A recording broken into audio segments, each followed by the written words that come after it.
me that he supports adoption of the report. Carol Hobbs-Picciotto is required by her duties to be absent today. Jason Giulakis to my left, Jackie Bernard to my nearer left, and the Honorable Arthur Grimm was on his way from Berks County this morning and was turned back by the weather. Being the dedicated jurist that he is, he has a court session. He was able to get free this morning and wanted to be with us.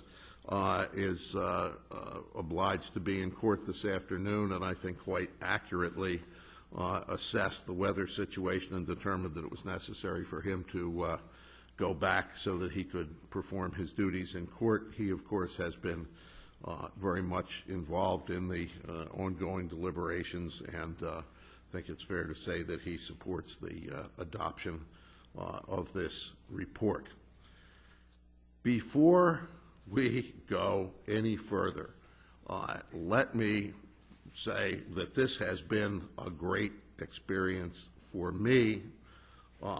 The folks who are present this morning have put in more hours than anything I've been a part of in state government, have committed enormous effort.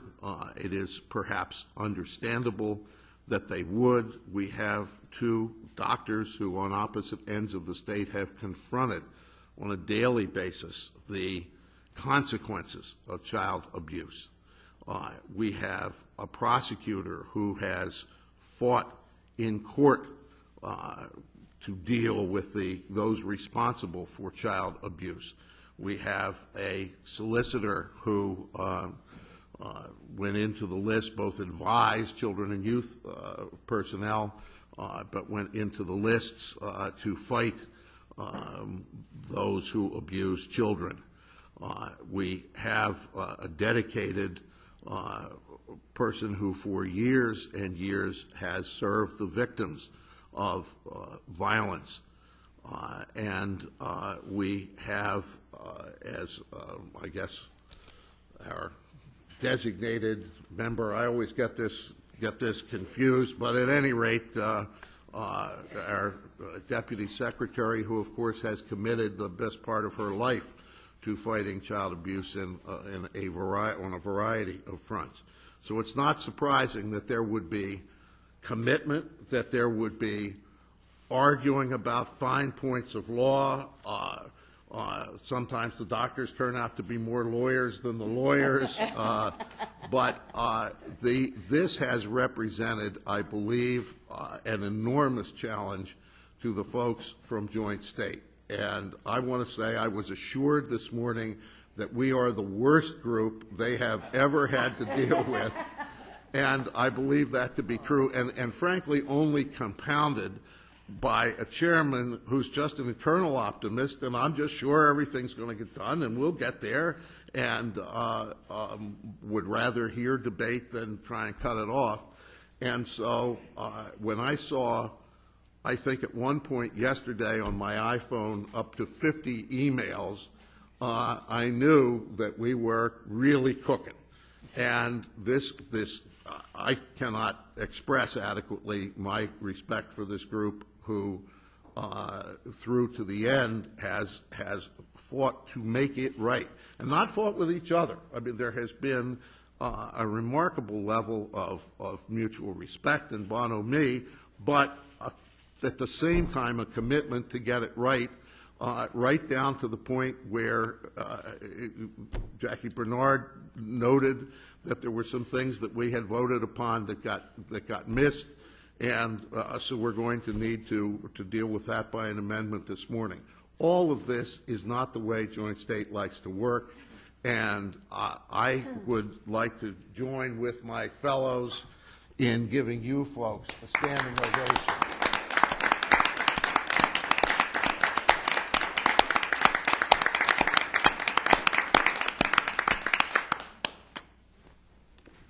Of course, there's been a great deal of terrific staff work beyond Joint State. We addressed that in the report, but I know we have been a sore trial to you. The good thing about today is you'll be rid of us shortly, well, without further ado, I think that the floor is now open on the question of whether, after all this, we adopt this report or just ask the legislature to re-up us for another year. Mr. Chair, first of all, thank you for your dedication and leadership in convening all the numerous meetings and presenting some of the best stakeholders statewide to educate us and help us through this incredible Herculean task. I thank you personally for that. And with that said, Mr. Chair, I would respectfully move that this task force adopt the report as presented. There's a second.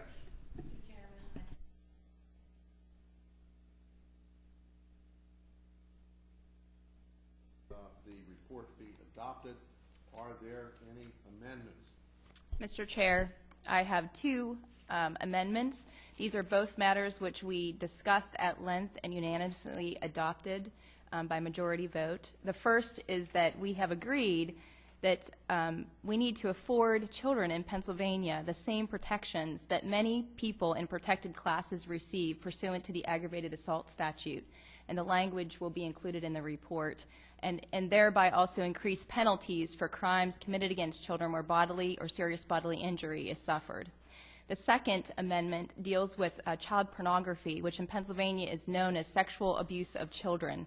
And the amendment that we have unanimously adopted is asking the Pennsylvania Commission on Sentencing to examine and increase the sentencing penalties for sexual abuse of children, taking into account such matters as the number of images, the age of the children, the types of activities that these children are required to engage in, and therefore afford children additional protection in the Commonwealth of Pennsylvania. Is there a second for those amendments? Mr. Chairman, I second that motion. Thank you. I will make the observation that it is my recollection that both of these matters were discussed and known both to those who are present and those who are not present, and the omission is simply an oversight. Is there any discussion? Mr. Chair, your mic is not on. Oh, thank you. Is there, at any rate, I believe this does not come as a shock to anybody, but is part of what has already been discussed. Is there any discussion on the amendment? Then I will call for a vote. All those in favor of the inclusion of the two amendments described by Ms. Bernard in the report, please say aye. Aye. Any nays? I hear none. So the report is now amended. Is there any discussion on the question of the adoption of the report? Hearing none, I will call for a vote. All those in favor of adopting the report as amended, as the report of this task force, which of course is the charge which we were given by the General Assembly, all those in favor, please say aye. Aye. Any opposed? Any abstentions?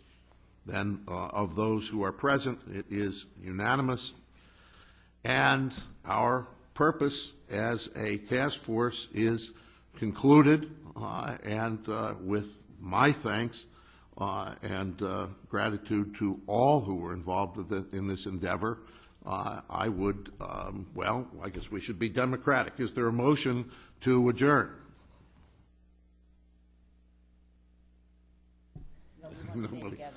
Okay. Nobody wants to. Yvonne, I will exercise the privilege of the chair. Yes, you may. Mr. Chair. There you go. That's fair enough. I will make the motion to adjourn the business aspect of this meeting. Oh, absolutely. Oh, there's more to come. But the meeting itself is by unanimous consent adjourned. And now we move on. We have, of course, quite a a full group of folks today because of the hell and torment we've put the folks from Joint State through. It is my understanding that by this evening, the full text of the report, including the amendment, will be available on line at, among other places, www.childprotection.state.pa.us. Any other locations? That would be where it'll be? Okay. So this, for those who are, if there are those who are listening out there in the ether, www.childprotection, all one word, .state.pa.us. And of course, bound paper volumes of the report will be forthcoming shortly, at least if our folks from Joint State don't run screaming out into the night and refuse to come back for a week or two.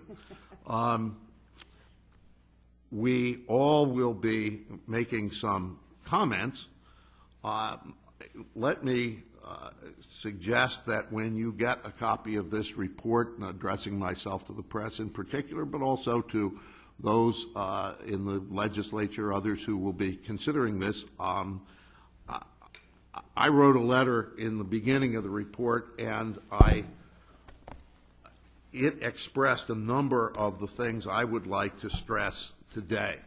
One of them is that we were charged, I believe, to put children first, and we endeavored very, very hard to do that.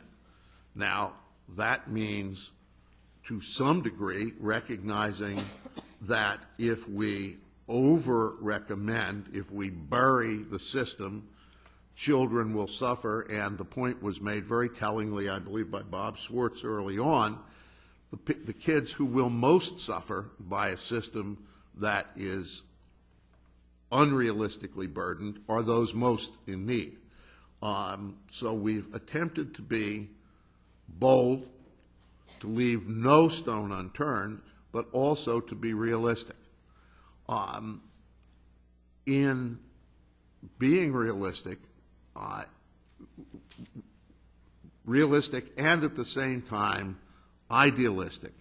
We were given this task, you know, we run out in 2 or 3 days and it's done. So we tried, and you have a wonderful group of experts here, excluding myself, we tried to do the very best we could to improve a system that is woefully failing in a number of ways today. We get one crack at it. It doesn't mean that it is realistic to say in 6 months' time this is all going to be fixed.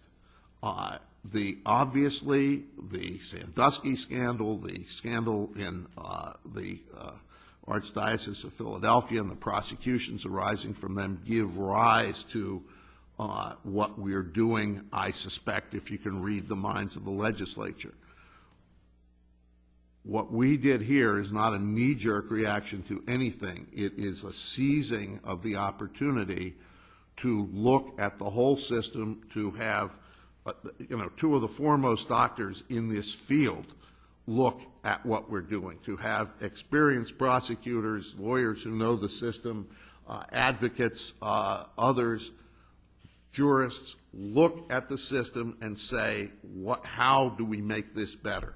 And then go ahead and try and lay it out as best we can.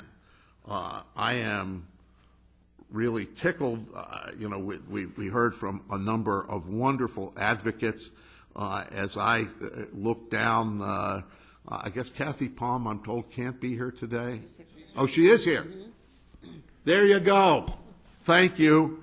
You recently gave us a list of 16 things that should be a starting point for measurable reform. I believe, and I haven't looked at this in a little bit, I think aside from recommending the establishment of an ombudsman, I think we've hit every one of your 16 points. And I am just enormously proud of what we've done, but realistically, it's going to take time to implement.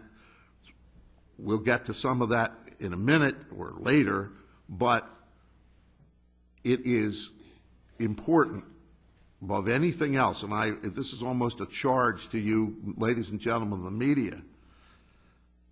I'm sure there'll be legislation passed, you would hope within 6 months or so, but the real issue is come back in 9 months, a year, 2 years, 3 years. This needs to be an ongoing process. The resources, one hopes, will become available over time to do much of what we recommend.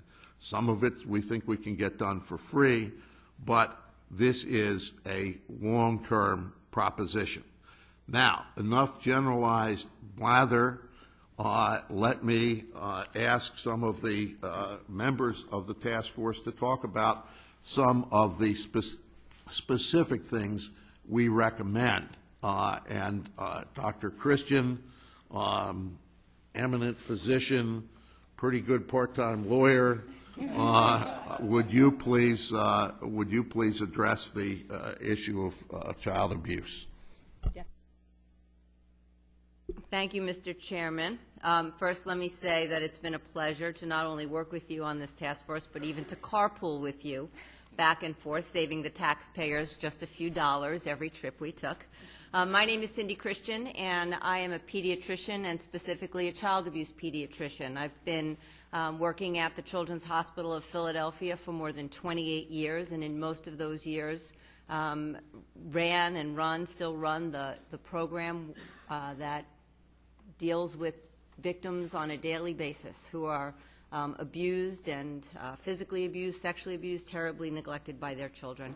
For the last few years, I've also worked part-time as the first medical director for the Department of Human Services in Philadelphia. So I know child abuse from both a practical point of view, and I also understand it from the child welfare point of view. And finally, I'm a professor of pediatrics at the University of Pennsylvania and a faculty director of the Field Center.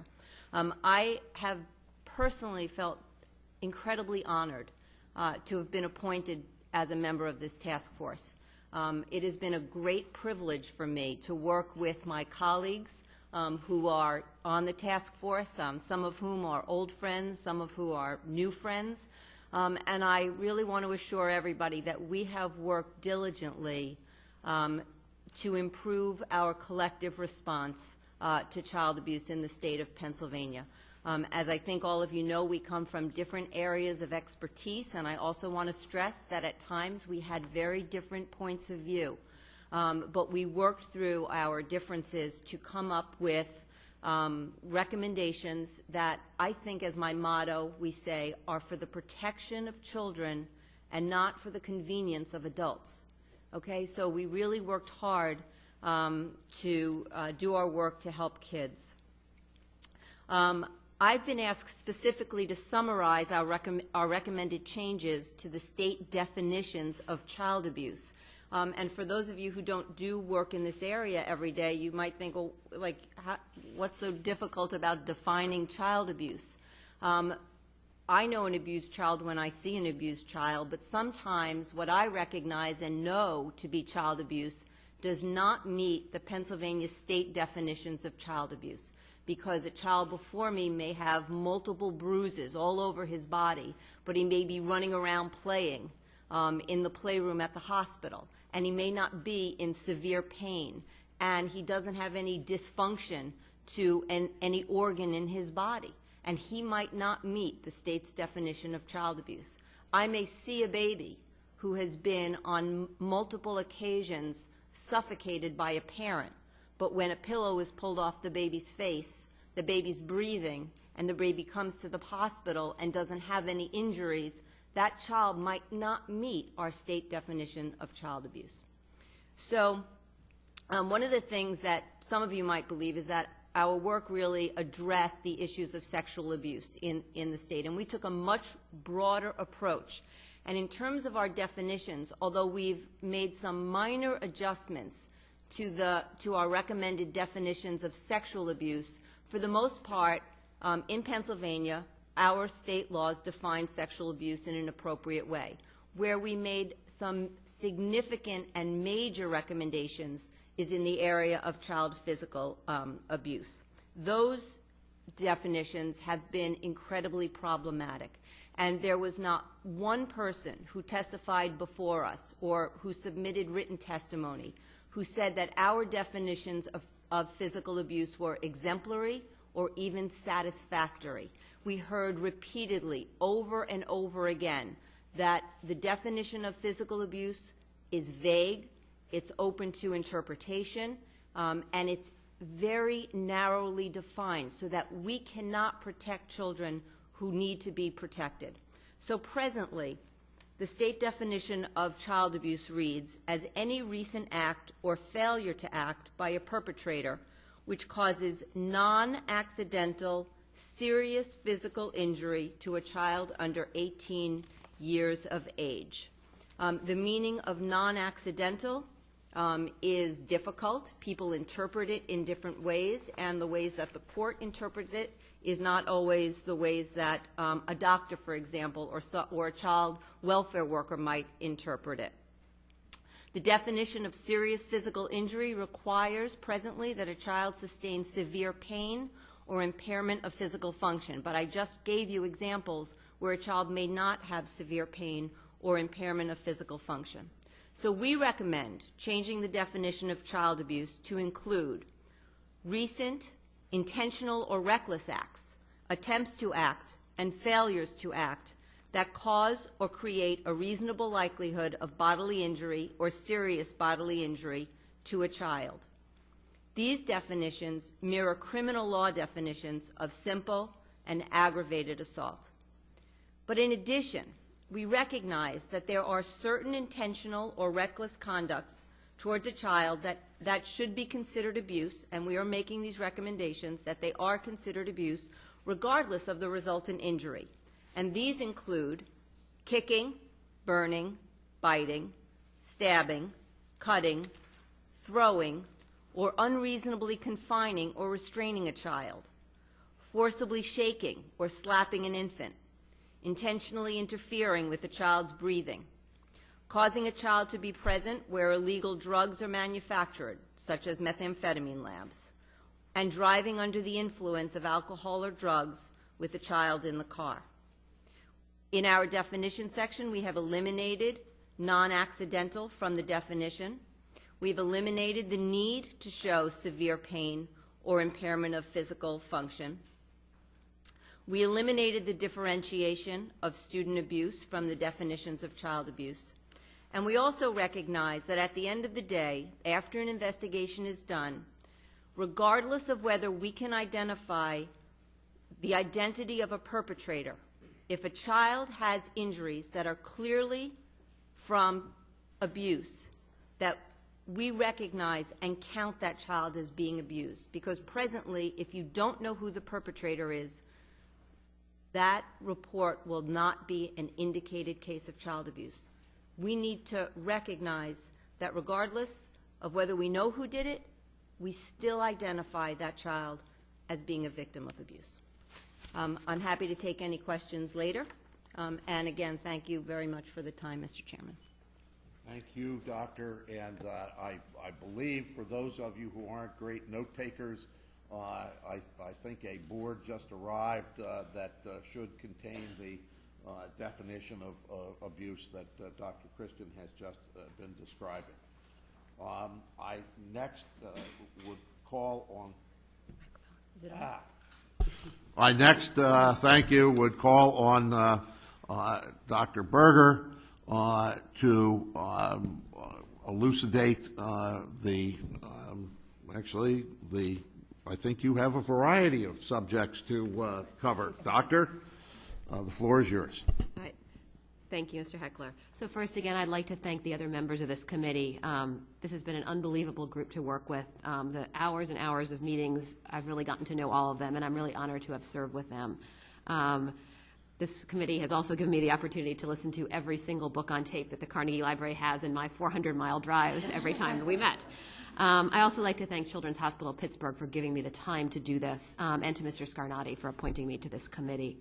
In way of background, I'm a pediatrician. I've practiced for more than 15 years in the state of Pennsylvania. I previously was a primary care physician, and now I'm a child abuse physician, and as part of the child protection team at Children's Hospital for about the last 11 years. I was asked to briefly talk about 4 issues, each of which we could discuss for hours, so this is really a very, very brief summary. The 4 problems, and I'm going to talk about the problem and then the solution, are Childline, General Protective Services tracking, information sharing, and Child Protective Services workers training. The first of those issues is Childline. As you know, this is the number that we call when we have a concern of abuse. To give you some sense, there are over 140,000 calls a year to Childline. About 69,000 of those are for child abuse. That is a tremendous number of phone calls that we're talking about. This really is probably one of the most important parts of our CPS system. If the initial call is either not taken, and I'm going to talk about that, or something is done improperly, the system itself can no longer function, and the public confidence in the system is no longer there.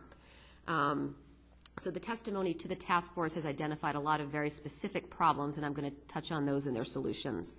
In terms of staffing, we heard a testimony about the fact that there's almost always vacancies, that these are hard positions to fill. They are full-time only positions. They often require a lot of overtime.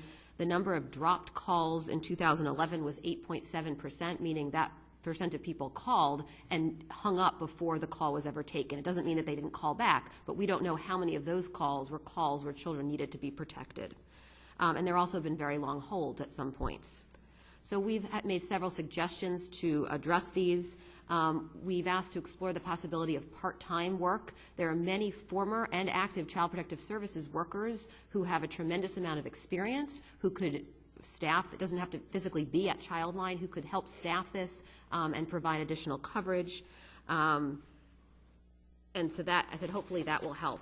We need to keep this fully staffed at all times, and we're likely going to need to have more workers at Childline given some of the other recommendations that I'm going to discuss. The second one is an inefficiency with the Childline system. Most people don't realize this. At this point, it is all paper. Somebody takes the call, they write it down on a paper, they pick up the telephone, they call the child protective person, and they tell them the same thing. It's like telephone tag. And then they take the report, they put it in an envelope, send it by U.S. mail to the police. There is almost no other system in this country that still works with this paper system, where essentially it is a game of telephone, because each person is now calling somebody else. Clearly this is inefficient, but also there's room for inaccuracy. So one of our suggestions is to allow for electronic transmission of reports, both from the mandated reporter to Childline and from Childline to the police and to the local CPS, which means if it's electronic, they don't need to sit on the phone and rehash what they've just heard, and the police will get the information immediately. The next issue that I was asked to talk about was GPS tracking. This is General Protective Services. As many of you know, we have a differential response in Pennsylvania. We have GPS, which is General Protective Services, and CPS, which is Child Protective Services. Traditionally, Childline CPS calls went to Childline, GPS calls went to the county. Historically, people have thought of GPS as less severe, not as important, and to have children at lower risk. The data shows us that this isn't true. We've heard testimony from multiple people that GPS may actually, those children may actually be at higher risk. When people have looked at subsequent reports within 18 months of an initial GPS, the rate of re-abuse may actually be even higher than children with CPS reports. And in fact, some of the most publicized case recently, a death in Philadelphia, were children who had multiple GPS level reports. GPS also in large part is about patterns. And so if the counties are each individually collecting information, a child moves from one county to another, there is no way to know that that child has been in a different county. So one of our suggestions is that all calls go to Childline, whether it's a GPS or a CPS. Every single call is ultimately tracked by Childline. People can still call their local counties, but then the counties will need to call those calls or electronically transmit the calls to Childline. All of them will be tracked. Currently, we have no way to track our GPS cases, so we really don't have a good sense of how many children are even being served or in the system, or how many repeat calls we have in different counties. So we are suggesting that all calls be tracked and everything be tracked at the level of the state, and that they are tracked by both child and perpetrator. So if there's a perpetrator in multiple counties and there's multiple reports, there will now be a way to link that there are the same perpetrator in multiple counties. Similarly, if the same child is the subject of 5 or 6 reports, that clearly represents a different level of risk. The other thing is currently all reports that are not indicated are expunged at 15 months after the report, so you have no record that that report ever existed. We're recommending that there is no expungement of reports. It will not be released after a certain amount of time, but the data will exist. So even after 15 months, we can link perpetrators and children. And as we saw with Sandusky, it was many, many years between different reports. So this will help to link those different cases over time. Again, this information is not going to be released, but it will be available to help with the safety of children. The third issue is information sharing. We've had multiple people testify, and I know from my own experience that lack of information sharing is a very important problem. Children's pediatricians or their primary care providers really serve as the safety net for young children in our society. There is often no other person outside the family who sees a child who's 3 months old, 6 months old, 9 months old, except their pediatrician. Once kids are in school, the school acts as their safety net. So the only non-family with constant contact may be that child's pediatrician.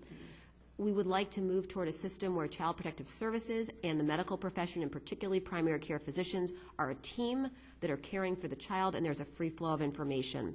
So we're recommending very explicitly that there is no parental consent required for the PCP to talk to CYF or vice versa, and that HIPAA, although HIPAA does not apply in cases of child abuse, we are going to explicitly state that so that there cannot be a misinterpretation of the meaning of free flow of information in cases of child abuse. CPS, we're also asking that CPS be allowed to contact the PCP whenever they are involved in a child's life and providing services.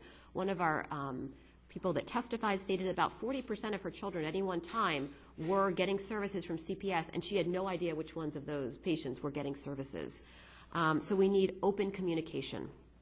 And again, this is what's the best for children in our system.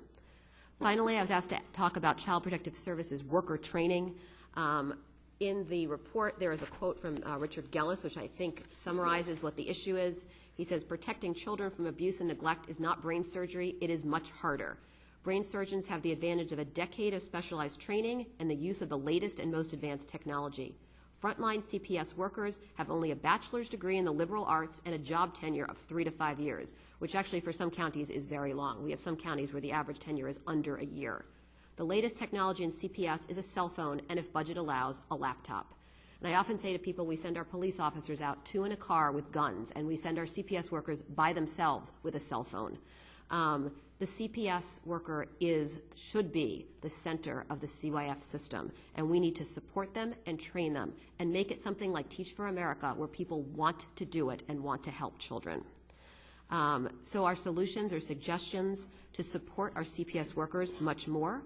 Information sharing will help them to be part of a team so they work with other people in other systems. We're recommending to review and analyze how we hire and retain CPS workers. Feeling supported is a critical role for not being burned out, and we need to explore how we can do that for the CPS workers. And we need to enhance supervision. Just because you get promoted from a caseworker to a supervisor does not mean you have the skill set to act as a supervisor. And we need to help train those supervisors so they can truly supervise our CPS workers. So those are the 4 in a nutshell issues that I was asked to address, and I can answer any questions at the end. Thank you, Doctor. I would next call upon Jason Koudelakis to describe some of the recommendations we make with regard to perpetrator mandated reporters. I didn't know much about the CPS side of things when I began this assignment, and when I learned that obvious abuse to an infant, horrible injury, might not be called abuse because either we couldn't figure out exactly who the perpetrator was, there might be multiple perpetrators, or the person didn't fall within a particular category which would make them a perpetrator. So for the purposes of statute, child abuse didn't exist. I thought my head would explode. Jason is going to offer some reasons why hopefully other people's heads won't explode in the future. Thank you, Mr. Chair. Again, thank you for the opportunity to be a part of this wonderful team. Thank you to Speaker Sam Smith, who is an incredible child advocate, and he was the one that nominated me for this position. I thank him. I also want to thank those that are line workers, that while the system has problems today, they are really heroes. They are the front line to child advocacy, folks like the state troopers that are here with us today, and my good friend Sean McCormick, who's a prosecutor here in Dauphin County, who's in the back, daily fight for children who are victims of horrible crimes. So I personally thank them. The current definition of perpetrator, as our chairman has indicated, provided lots of loopholes in some of the high-profile cases that we've experienced in Pennsylvania in the last several years. Currently, perpetrator is defined as somebody that has a special relationship with the victim child, a parent, a person responsible for the welfare of the child, and that's further defined, someone over the age of 14 residing in the home, or a paramour of the child's parent. The task force believed it was necessary to revisit that definition, and we have greatly proposed expanding the definition in order to, as we begin today's conference, putting children first. And so we thought it was necessary to do that by expanding and properly defining who a perpetrator may be. And it's important to understand when we're talking about the definition of perpetrator, we're talking about the definition within the Child Protective Services law, not in the Crimes Code. In Pennsylvania, we have two distinct parallel systems. The Crimes Code most people are familiar with. We have law enforcement and prosecutors that are primarily responsible for effectively disposing of victims' crimes in Pennsylvania. But we have child welfare workers that are primarily responsible for investigating child abuse as defined by the Child Protective Services law. This report that is being presented today expands the definition of perpetrator by adding a spouse, a former spouse of the parent, former paramours, extended family not living in the home, for instance, a visiting relative,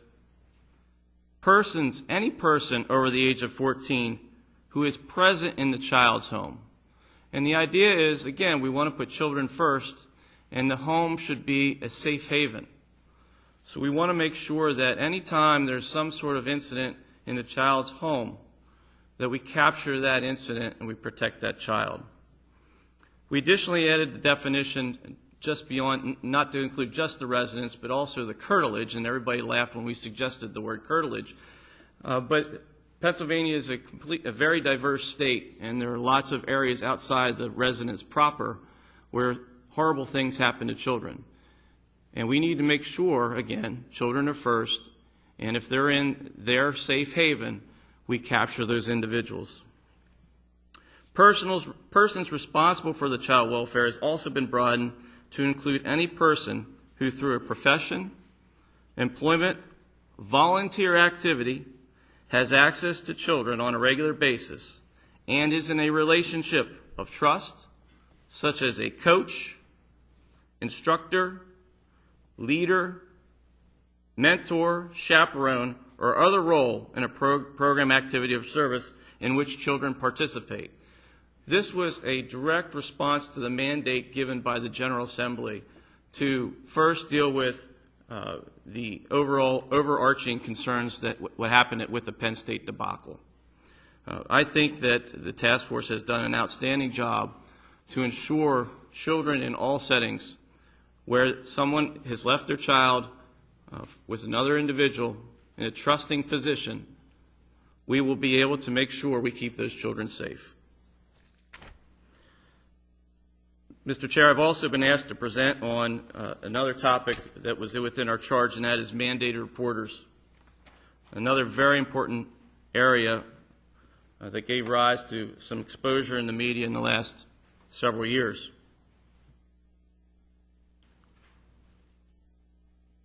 It's incredibly important that everyone knows that they can report child abuse. In fact, we say all persons are encouraged to report child abuse if you observe something you reasonably suspect is child abuse. It's important to know the primary way to do that is through Childline, and there's a toll-free number. I want to make sure that the media puts this in the articles that are put out today.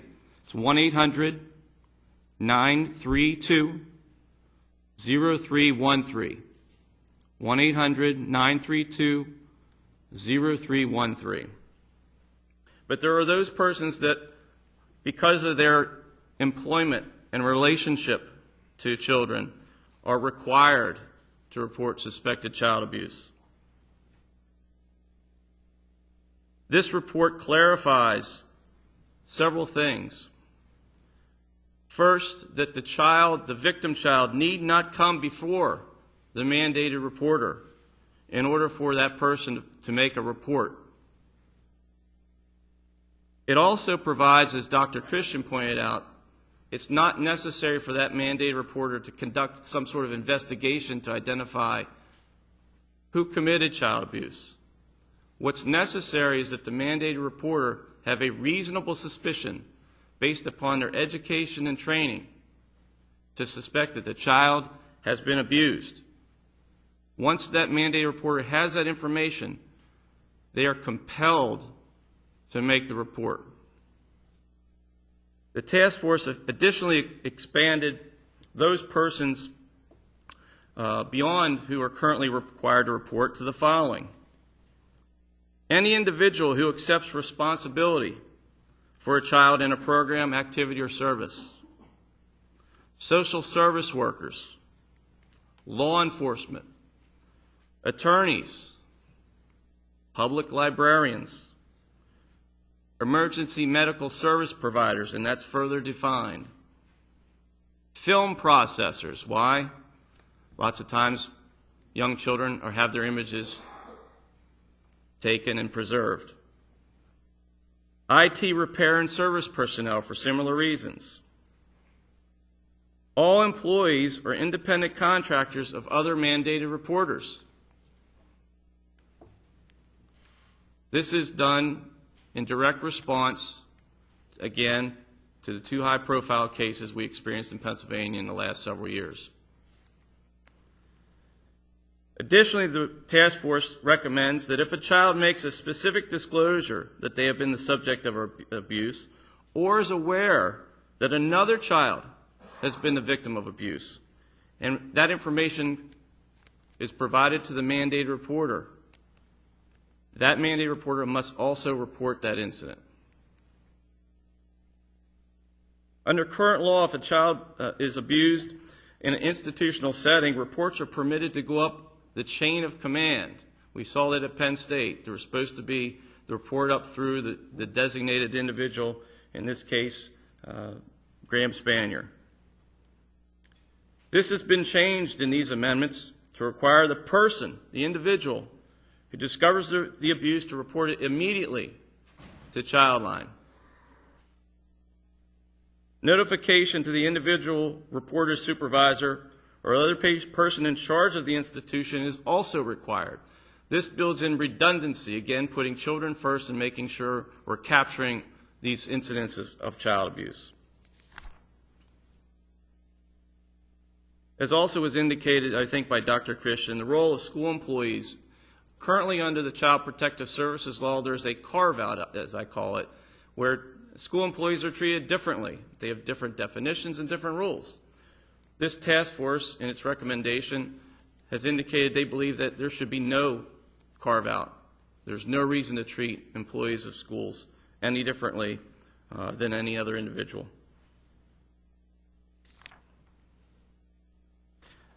One last point as far as mandated reporters goes. Currently, infants that are born drug positive are required to be brought to the attention through medical personnel to the County Child Welfare Agency. In addition to that, this task force is recommending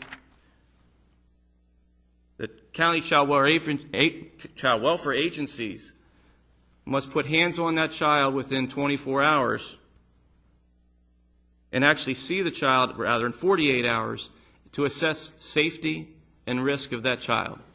That does not mean it's child abuse, but again, we're putting children first. Mr. Chair, I think that concludes my presentation.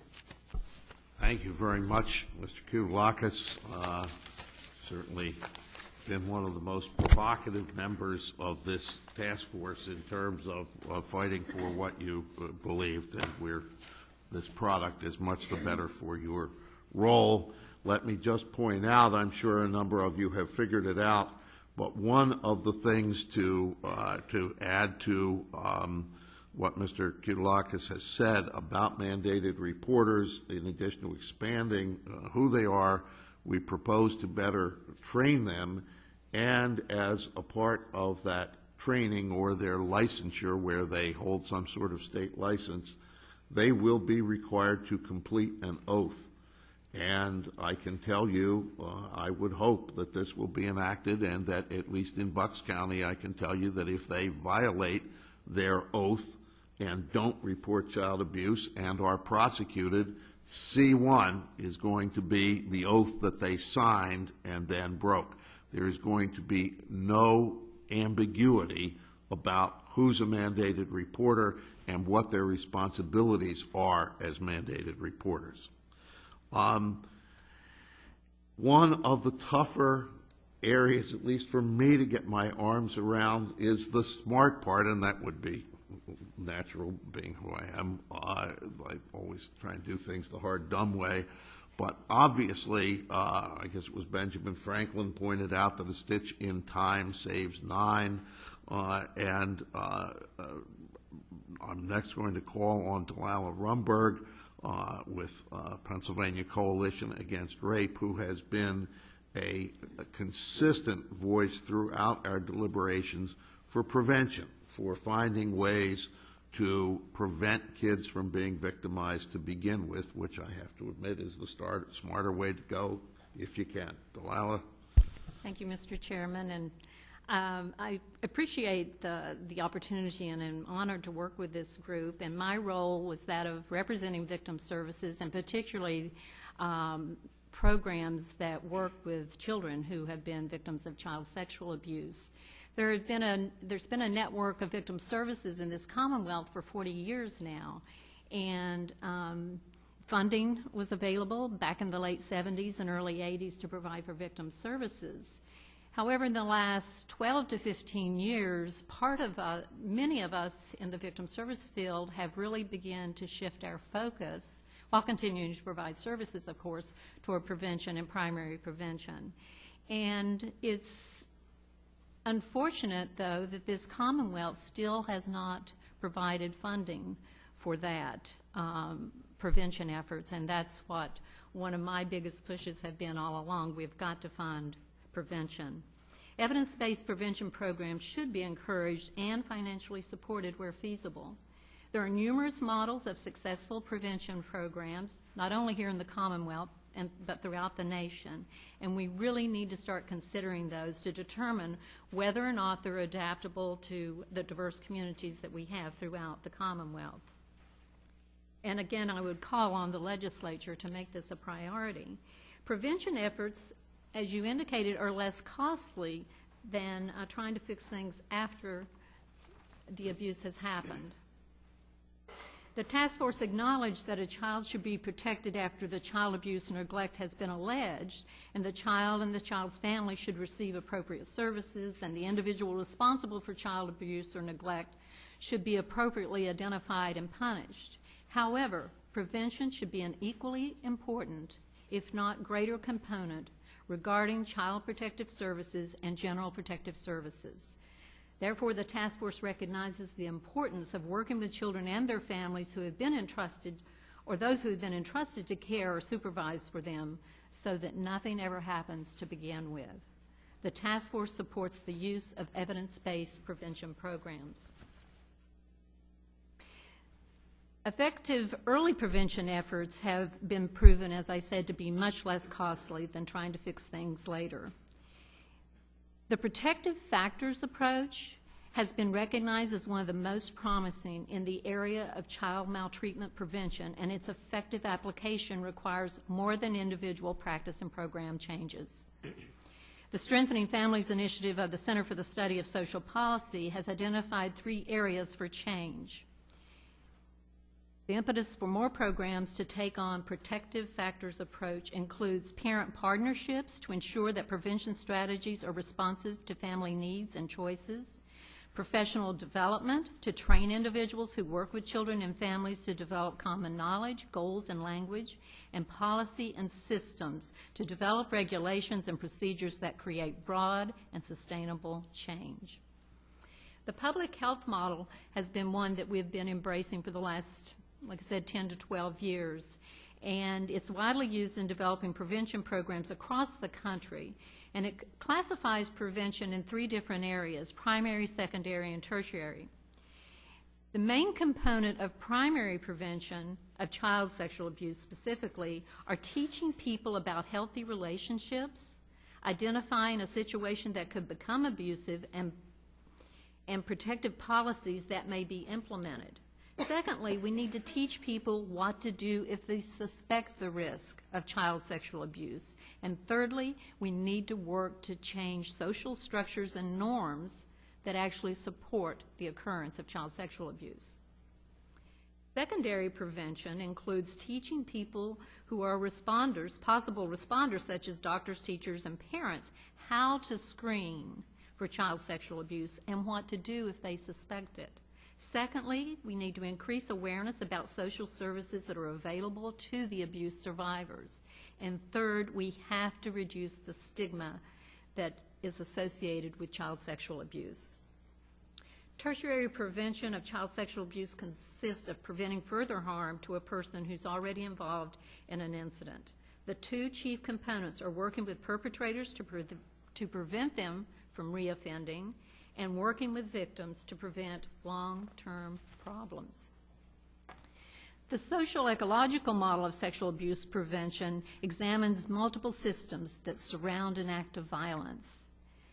It emphasizes the idea that child sexual abuse prevention and other types of violence prevention requires changing norms, climate, and culture. Therefore, it addresses how we can promote both community change and individual behavior change.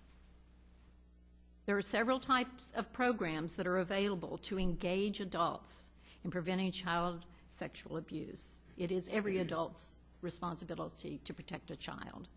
Components of school-based programs to train teachers who will be instructing children and education orientation sessions for parents and guardians. Standalone parent education programs, training for professionals who are mandated reporters, as we've indicated earlier. Public education campaigns are also critical in addressing the broader audiences and raising awareness about the problem and assisting the public in identifying the signs of child abuse. Lastly, media campaigns and social marketing campaigns that draw upon research and behavior change theory to develop these strategies. Again, it is the Commonwealth's responsibility to invest in prevention so that no child is ever abused. Again, I thank my colleagues for putting up with my consistent, what about prevention? I felt that was my role because we had those that were professionals in the law and in the medical field, and I just was really so impressed with their ability to include the prevention effort in all of those different models. So I thank you very much. Thank you. The next presenter will be my fellow prosecutor, Jackie Bernard, who will talk about some of the things we propose with regard to the criminal justice system. I can still say good morning because it's 5 till 12. So good morning, and thank you all for coming. To the members of the press who are here to disseminate our recommendations and really raise the awareness of the public as to this issue of child abuse. and many familiar faces, people who have testified before us. Thank you for following us and seeing what the recommendations are. My name is Jackie Bernard, and I'm a Blair County prosecutor. I've been a prosecutor for 17 years. I started out as a child abuse prosecutor, and that's what I did 24 hours a day, 7 days a week for 3 years straight. I didn't have one holiday during that 3 years when I wasn't called out to handle a child abuse case, which is very sad commentary on the state in which we find ourselves. I am humbled and grateful to be here and to be part of this group. I too want to thank Speaker Smith for nominating me, and the Senate and the Governor and the House for approving my participation with this group of very talented people. I think we all believe that we are here to serve the children. Yes, we're here to make recommendations to serve all the citizens of this great Commonwealth, but the bottom line is we are all here because we believe children want to be safe. And in Pennsylvania, they deserve to be safe. Pennsylvania has a long history of being a leader in this nation. From a political standpoint, the founding fathers, and we are doing a disservice to our children if we don't recognize that Pennsylvania needs to be a leader when it comes to protecting kids. And that's really the heart of these recommendations. As Jason pointed out, there are two systems here. One is under the Child Protective Services Law, which we refer to as the civil definition of child abuse. And one is what my brothers and the state police and my fellow prosecutors handle under the Crimes Code. What we've tried to do with these recommendations is we've tried to marry those two so that as much as we possibly can, we have consistency. And we're also requiring these two entities to work together. I know that Pennsylvania back in the 90s said we're going to require multidisciplinary teams. Well, guess what? It has to happen. Because as a prosecutor, the cases that are most successful in front of juries are the cases where you can describe to the jury the big picture. And the big picture only comes if that child feels safe, and if that child is well taken care of, and if the system centers around the child. So I'm not going to talk much. The recommendations for the Crimes Code are in your packet, and they're in bullet points, but I did want to point out a couple of things based upon what my fellow members have already talked about. We have heard from prosecutors and from police officers and from children and youth caseworkers that children die. Children die when they are not properly taken care of. These are commonly referred to as general protective services. Dr. Berger said they're GPS cases. So one of our recommendations that we are making is that for those children who are taken away from the society's viewpoint, we've had cases where kids who have been known to children and youth services are removed from school and they are homeschooled, and nobody gets to see them. And when the caseworker shows up at the house, the aunt or uncle answers the door and says, oh, they took the child to the store, or he's not home right now, or he's at a friend's playing. And we found that those children are dying due to physical abuse. So we've done a couple things. Under the Crimes Code, we've said that endangering the welfare of the child is going to extend to people who live in the home and actively know that a child is being abused and fail to report it. The other thing that we're going to do is make it a crime for those same people, should a children and youth caseworker or a police officer come to the home and they act like the child isn't there. Someone who is not cooperating or failing to do what they can so the child can be detected. But also, when it comes to homeschooling, these children who are at risk, who are known to Child Protective Services, who have either themselves or another child in the home has been the subject of a report within the last 6 months and then all of a sudden are being homeschooled, we're asking that Children and Youth and Family Services now have an obligation to be checking on that child for 6 months and then another 6 months. And if those two risk and safety plans come up okay, then the child is cleared and there's no need for further involvement by Child Protective Services. However, if there is an opportunity to protect those kids and save those children, we want to do that. So those are two things that weren't talked about. The last thing is near and dear to my heart, and it deals with child pornography. We're seeing an epidemic of child pornography in Pennsylvania, and we've heard from the police that they have very difficult times getting very basic information in order to initiate these cases. So we are recommending that the legislature support administrative subpoena powers, which allows the district attorney's office or other prosecutors to go quickly to these entities, obtain very basic information so that they can begin to develop their case. You heard me mention earlier as an amendment, I prosecute a lot of child pornography cases, and you would be amazed at the sentences that are handed down to people who possess these very heinous images of children. We're asking that the Sentencing Commission take a second look at those requirements, those penalties that are imposed. Many times, and if an offender has no prior record and they possess child pornography, they get probation. And one thing that we have learned from the Jerry Sandusky case is that child molesters don't always look like monsters. They look like normal people. And I think sometimes the courts are persuaded by the fact that these people have jobs and families, and the courts don't want to disrupt that. But if you would see these images, they would burn in your brain. These people deserve jail time. We don't know the extent of the impact that those children who are being exploited in those images have. So that's why we believe that stronger penalties are absolutely necessary to protect Pennsylvania's kids. We did have one aspect that we felt we needed to deal with in order to solidify successful prosecutions. We heard from several witnesses that they were often intimidated into not following through with reporting child abuse. And many of them were doctors. Many of them were professionals. They were being intimidated or they were being retaliated against because they had made a report. And so we are also recommending a separate crime for intimidation or retaliation against potential witnesses who report child abuse.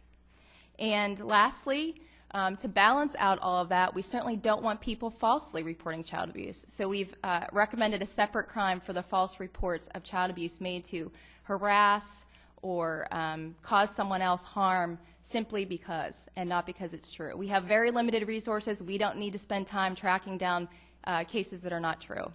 So thank you again for your attention. Mr. Chair has been very self-deprecating, as you can tell, but he's been a wonderful person to work with, and we appreciate all of his leadership skills. Thank you. Very much. Let me just expand just a bit on the references that have been made to multidisciplinary investigative teams and CACs. Let me just start out with the proposition. It has seemed to me, with everything I have learned, and we didn't focus this inquiry on the Sandusky matter, but it keeps unfolding in the news. I firmly believe if there had been a multidisciplinary investigative team in Center County in the late 90s, early 2000s, that you would have heard about Jerry Sandusky then and not 10 years later, that all of the intervening victims would have been spared, and that particularly if there had also been a CAC, which is the logical outgrowth of a multidisciplinary investigative team, there would have been a conviction of him a long time before there was. Simply put, and the law presently requires this, but in a number of smaller counties it just has not proven to be feasible, or at least hasn't been done. A multidisciplinary investigative team is a group of folks who come together to investigate reports of child abuse. At a minimum, they're going to involve the appropriate police entity, someone from the prosecutor's office, and Children and Youth Services. Very frequently, it will also involve a medical component, whether a nurse or personnel of the local hospital that may be providing, or psychologists who are providing the child some assistance in that regard, may involve a number of other people. The next logical outgrowth of that is to the creation of the ability, which takes the form of a CAC, to conduct impartial, professional forensic interviewing of the child by people who don't have a dog in the fight, who are, in a sense, above that. They're specifically trained in dealing with children. of whatever age they are verbal and able to communicate in ways that are non-threatening, that are non-suggestive, so that the objective is simply to get at the truth. And, Jackie just referred to the creation of additional penalties for falsely accusing. Down my way where we have a CAC, we have put matters, particularly, I can think of a few that have involved domestic situations, into the CAC and come up with absolutely no indication of support for the accusations, and in fact, in some cases, to the contrary, suggestions that those allegations have been created by an adult as opposed to something the child has experienced. So the CAC involves a physical location where the child can be talked to in a non-threatening, hopefully child-friendly environment. But the key is the trained forensic interviewer. Generally speaking, we find the most effective way, I think the consensus is to record these interviews, both audibly and ideally on videotape. And the power of this is enormous. The power of the recordings frequently lead people who have been absolutely adamant, and we've seen it in my county, we've seen it in a lot of places, to plead guilty once they've seen the tape. And the other aspect of both the MDIT and the CIT, or CAC rather, is that people hold each other responsible. These are tough cases for a lot of folks. With all of the oppressive activity with police and both law enforcement and the prosecutor's office, it's easy for these things to sort of fall by the wayside. Having multiple people responsible to each other helps prevent that from happening. I know that this, along with the various things that Ms. Bernard mentioned, are something that's strongly supported by prosecutors throughout the state. And some of the most inspiring testimony I felt we heard was from some of the folks who were making this work. Briefly, to put things, I'm getting the hook by our learned counsel. I'm sure you folks have questions to ask. Let me just say again, we've proposed a system of additional advisory folks to interact with the legislature and the executive branch of government. I believe this is very important because the input we got here, if we hadn't made one recommendation and simply had canned the testimony we got, and it is all available, by the way, over the internet, both audibly and I'm not sure where transcriptions are available, but you can listen to it all, and I hope policymakers, in evaluating what we're doing, what we've proposed, do that. There needs to be an ongoing dialogue. This isn't something that's going to be solved in 6 months. And we have wonderful resources academically in Pennsylvania. Those need to be tapped by policymakers on an ongoing basis. So that will be one of the measures, whether we've been successful, is whether this dialogue is going on a year, year and a half, 2 years, 3 years, 5 years from now. In conclusion, let me recognize Bev Macareth, of course, our Deputy Secretary, the designee of the Secretary of Welfare. Ms. Macareth, the floor is yours. Thank you, Chairman Heckler. Good afternoon, everyone. I want to start by saying that the Governor and the General Assembly got this right. They put the right people in the right seats around this task force table. The members of this group are people with varied experience and expertise, but what each one of them has in common is that their heart and soul is devoted to the protection of Pennsylvania's children. You are truly an amazing group, and I am honored that I've had the opportunity to be here at the table with each and every one of you. On behalf of Governor Tom Corbett, the Department of Public Welfare Secretary Gary Alexander, and the Office of Children, Youth, and Families, I want to say thank you to each one of you for your service and your commitment to the children of Pennsylvania. Chairman Heckler, I was going to say something funny, but I told Mary I'll pass on that. A special thank you to you for your leadership.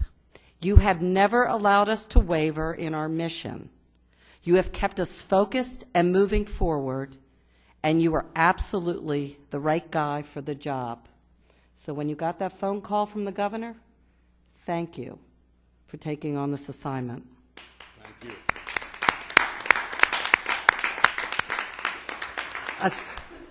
I want to offer a very special thank you that goes out to the tremendous staff from the Department of Public Welfare, Juvenile Court Judges Commission, the Pennsylvania State Police, the Office of General Counsel, House and Senate staffers, and especially the Joint State Government Commission, who really did put up with an awful lot. Without all of you, this work could not have been done. Thank you. I want to end my part of today with one of my favorite quotes, and it's by Margaret Mead. And last night I was just sitting back trying to reflect on the last year.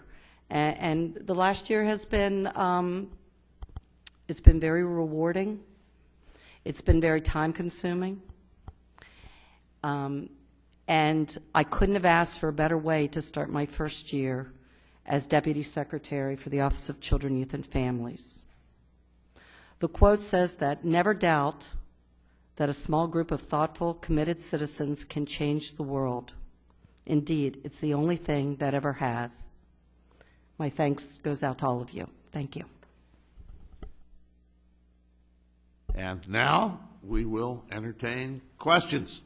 I'll ask that those who have questions, if you haven't been daunted by this onslaught, step up and use the one of the microphones, if you would be so kind.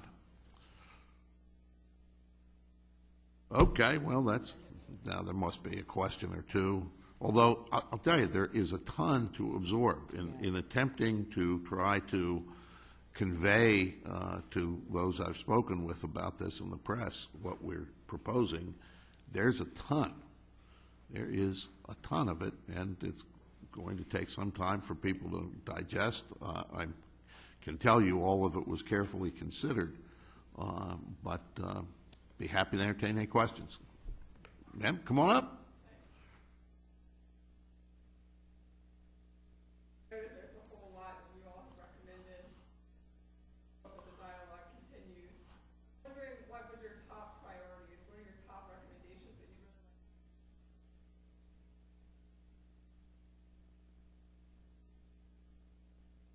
like? This has to be done, and it really needs to be done. Well, I'll defer to others. The fast part, I think the legislature is going to have to sit down and go through that discussion. Certainly, the things that we've picked, sort of the highlights, if you will, in the things we've discussed. Beyond that, members, somebody want to weigh in on that? I think the points that we collectively brought together today are the ones that can be implemented fairly quickly and fairly inexpensively, and the ones that are more systemic need to be developed in conjunction with the Department of Public Welfare.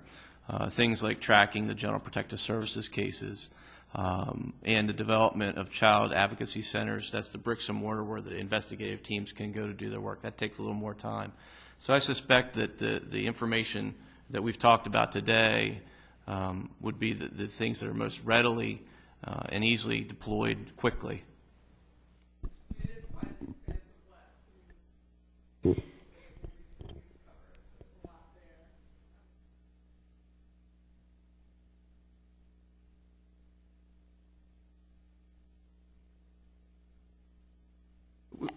I'm sorry, I was Jackie. going to say, at the risk of being facetious, I used to have a boss who would give me a list of things to do, and then I would say to him, okay, well, which ones are priorities? And he would say, all of them. So it's interesting.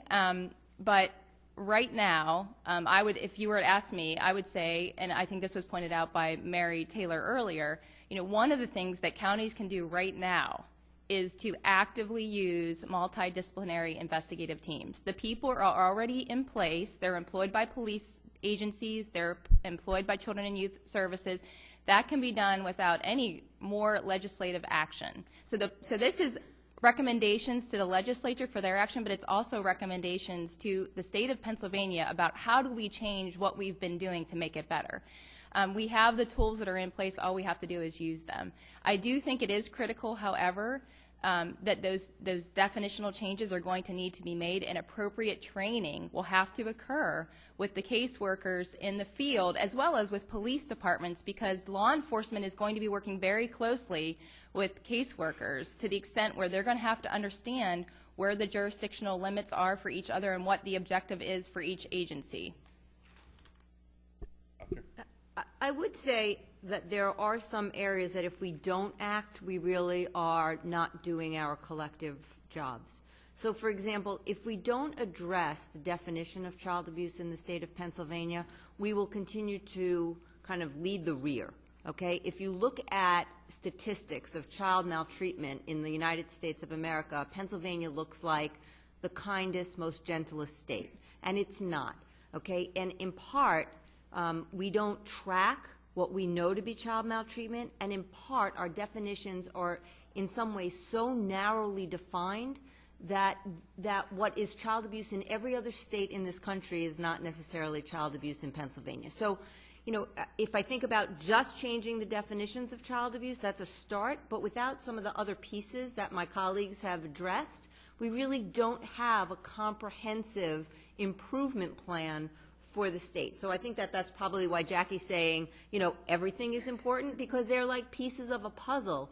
So, if you want to change the definition, but you also want to make all the adults who are really responsible and are in positions of responsibility for children, hold them accountable, right? You want to hold the Jerry Sandusky's of the world accountable in your state laws. You want to ensure that when cases are investigated, they're investigated appropriately. So I think all of these things really do work together. If I were suggesting to the legislature, I'd do it a little bit the other way around. I would take a look at the broad panoply of particularly definitional changes and other substantial changes we propose for the CPSL.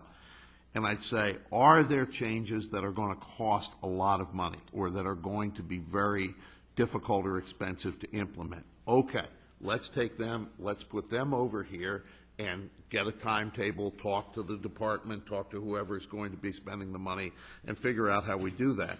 Let's take everything else that, especially the information flow things, the things that get doctors adequate information, the things that at least have us keep track of the fact that kids have been getting this so-called neglect GPS service. Let's get going on that. And certainly CACs and the MDITs are, that is an easy win, not entirely free, but the ones that exist now, every one of them have been privately organized. A number of them, most of them are provided by hospital organizations or medical providers. I think I've got the only one down in Bucks that a victim service organization was the leader in providing, fundraising and getting that together. There's always a certain amount of money that comes, and I'm gesturing here to Bev, that comes through the needs-based budget that the Children and Youth Services in the county supports it. So it's sort of it's a combination already, a little bit more money aimed at having a CAC within 2 hours drive, say, of every child in Pennsylvania. That's concrete and doable, but an awful lot of the rest of this is pretty doable. There's some expensive stuff that you I think can reasonably expect to weed out. Delilah? My same mantra, prevention, prevention, prevention. And although I'm encouraging our state legislators to put a line item in the budget for the prevention of child child abuse, however they want to do that. But I would say to everyone here, it can start now and it doesn't cost anything. Every individual here has a responsibility to protect our children. Everybody here can go back to their workplace, go back to their community, city councils, county commissioners. Every community has some sort of function where people come together and talk about the services needed in their communities. So every one of us can leave here today with a mission to put together a plan for the prevention of child abuse in our communities. I was going to make a comment that I think that all of what we've said today is what we'd like to see as a culture change. And truly that this, as a culture, ideally in the whole country, but specifically in Pennsylvania, where children come first and child abuse prevention, whether it's primary, secondary, tertiary, in any form, is part of that culture. And I think, I said, having been in Canada many times, everybody there is a mandated reporter. And everybody feels like child abuse is their responsibility. And it's a culture. And it's very hard to explain what a culture is, but we don't have it. And we see it in our everyday lives where people will say to me, oh, you have 3 child abuse physicians in Western Pennsylvania? You need 3? We could have 12 and we wouldn't have enough. People have no sense because of all the stigma of all the only thing we ever hear about CPS is bad, right? And the only time it's ever in the press is when it's negative. And so I think as a culture, we need to change. And so all these things, little by little, change a culture, but no one of them is going to do it by itself.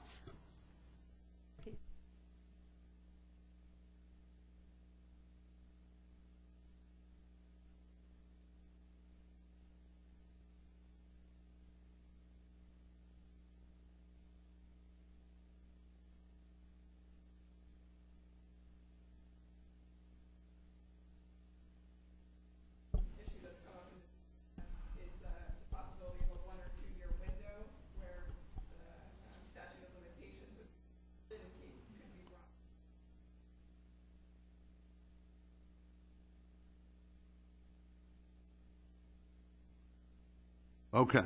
Number one, and actually I addressed those two very briefly in the report. Ombudsman, most of the states that we're aware of that have such an office have a centralized children and youth services literally out of the state capital. So if somebody is dealing with your child in your home, they report to Harrisburg.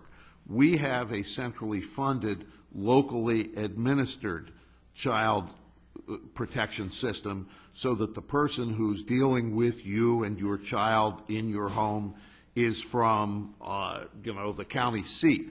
As a judge, I dealt with at least one case where there'd been already a declaration of dependency.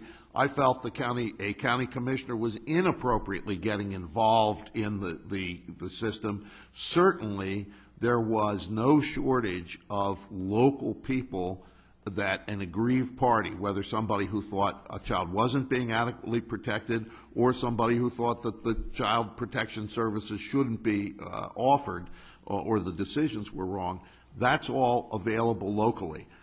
Adding another layer of bureaucracy in a state this size in Harrisburg, it just isn't relevant to our system, at least in our view. Statute of limitations, we go over it in the materials. I'm going to say now, for prosecution, you're talking a child right now who would be abused. We can prosecute up to the time that child is 50. I don't know how you do that, frankly. I think it's illusory, but you can't extend for those. For criminal, it's definitely ex post facto.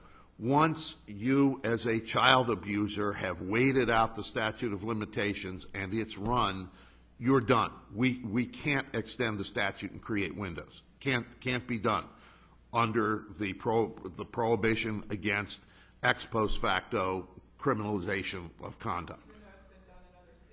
I don't believe it has.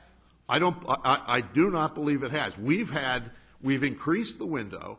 And if the statute hasn't already run, that's fine. Then it gets longer. But my understanding of the law, well, it's 50 for criminal. It's 50, and my understanding of the law is that it's well settled.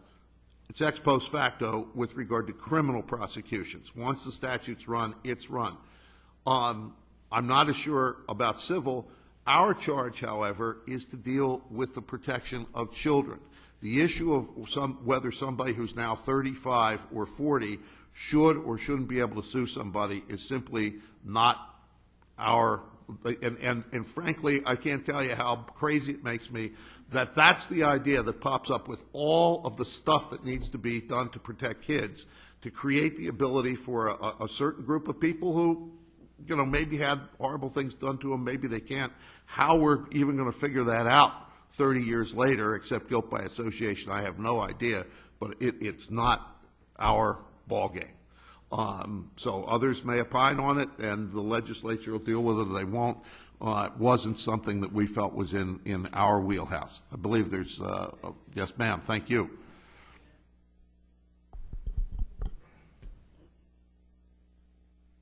Good. Yeah, my question is for Mr. Koutaloukis. You mentioned the Penn State situation and the reporting up the chain. What you're proposing, I want to be clear on, is that there would be no more reporting up the chain. People would have to go directly to Childline in a situation like that? Actually, there's redundancy in that system. The person that first comes to have the information that is required to report is defined. That person shall call directly him or herself and contemporaneously report that up the chain of command. So in the Penn State situation, if what you're proposing here had been in place, who would have been required to call Childline? Would that Mike McQuarrie would have been required to call? Janitor, Mike McQuarrie, that first person would have had to call directly himself and report it up through. I mean, there's some federal legislation, the Clery Act and things like that require educational institutions to conduct investigations. They have internal reporting processes. We're not messing with that. What we've done is say, for redundancy purposes, to make sure we don't have something falling through the cracks again, that we have that redundancy. That first person has to make the direct report. Clear, we add colleges, make it clear that that whole business related to schools, we got rid of schools altogether as a separate category. So everybody who's an educator under our proposal stands just the same as a doctor or anybody else. You see child abuse, you have reason to suspect child abuse, you have an obligation to report, and we make it clear that colleges who are dealing with people under 18 have the same obligation. Other questions? You've had all you can stand. Well, we hope you will read all of this carefully. We'll be happy to entertain inquiries over time. Thank you very much for being here.